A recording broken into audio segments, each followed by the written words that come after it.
Hi, my name is Richard, and I live in Mendocino County in Northern California. And I'd like to share some information with you today about tree collards. Tree collards are a perennial vegetable. If you garden and if you like eating nutritious, delicious green vegetables, and you live in a mild climate, you might want to consider growing tree collards. This is what tree collard plants look like. These are about 6 feet tall, and they can grow to be over 10 feet tall. The leaves can get quite large, the size of a full-size plate.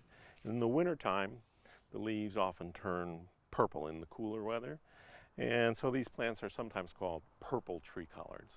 The main reason you might not have heard of tree collards before is that they rarely flower and go to seed.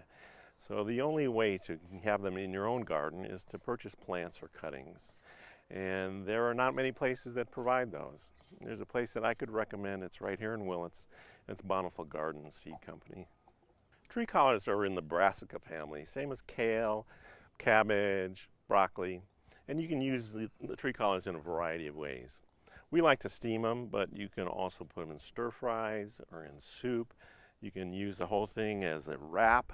You can put them in your blender for your green smoothies. Pretty much anything that you could do with kale, you can do with tree collards. I actually like tree collards better than kale. And you can eat them raw. Tree collards are pretty easy to grow. They'll grow well in any decent garden soil. You can grow them in big pots too with some good potting soil. They can tolerate full sun all the way down to nearly full shade.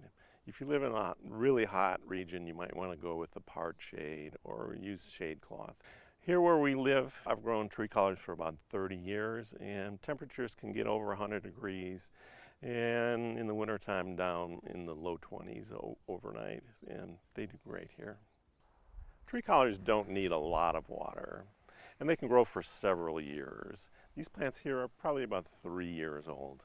I like to space them at about 1 to 3 feet apart, and you want to have at least 3 plants. When you order cuttings from Bountiful Garden Seed Company, this is what your order will look like. There are 3 cuttings, and there will also be instructions on what to do with them when you get them. But basically, you'll want to put them in a pot with some good potting soil, or you can stick them right in the ground and water them appropriately. Thanks for watching this video, and I hope you learned something about tree collards.